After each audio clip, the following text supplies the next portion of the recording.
Maharap sa patong-patong na kaso ang isang kontraktor ng US Navy at yan ay sakaling mapatunayan nagtapon sila nung tinatawag na toxic waste o nakalalasong basura sa Subic Bay. Pero mismo ang Environment Management Bureau sa Region 3 ang nagsabi na hindi toxic o nakakalaso yung tubig na galing sa barko ng US Navy at yung tinapon ng kanilang kontraktor kung hindi tinatawag na domestic waste. Nakatutok si Julio Segovia.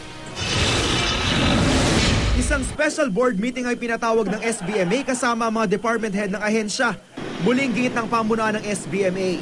Sakop daw nila ang lahat ng mga barkong naglalabas-masok sa Subic Bay. Kaya bukas daw sila sa investigasyon ng Senado. Lalo pat idinadahilan ng US contractor na sakop sila ng Visiting Forces Agreement o VFA. We welcome the investigation and especially considering that the VFA has become an issue. We will insist, of course, that they are answerable and accountable for this. Maging si US Ambassador to the Philippines, Harry Thomas, nanindigang hindi sakop ng VFA ang US contractor na Glen Defense Marine Asia. Iniimbestigahan na raw ng US Navy ang insidente. We oppose illegal dumping. We're aware of these allegations. The United States Navy is investigating. These people are contractors. They are not under the Visiting Forces Agreement. Sa ngayon, hindi pa rin daw malinaw kung nakapagtapon ba o hindi ng wastewater sa mismong baybay ng Subic ang tanker vessel.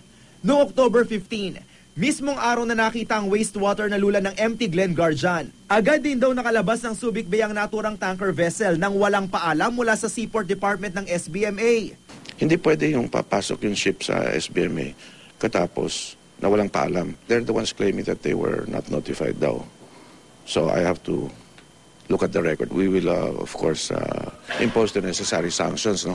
Pero base sa Environmental Management Bureau ng Region 3, hindi raw toxic at hazardous ang wastewater na bit-bit ng MT Glen Guardian.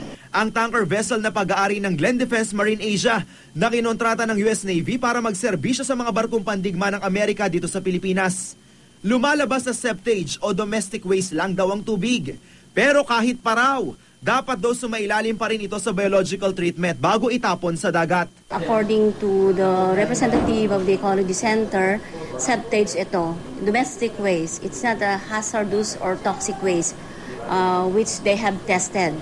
Toxic man o hindi, may sinusunod na panuntunan sa wastewater disposal sa dagat. Sa ilalim ng Marine Pollution o MARPOL International Regulation, hindi maaaring magtapon na lang ng bilge water o tubig na may halong langis sa dagat. Maliban kung may permit ang Coast Guard dahil sa emergency. Kailangan din ng permit para maitapon ng domestic waste 12 milya mula sa baybayin o 3 milya kung dumaan sa water treatment. Sa parehong kaso, dapat daw na may permit mula sa Coast Guard. Bagay na wala raw ang Glen Defense Marine Asia ayon sa Coast Guard Region 3. As far as I know, it should be on the other agencies, not from us in getting permits. Pero as far as you know, ano information nakaabot sa Philippine Coast Guard?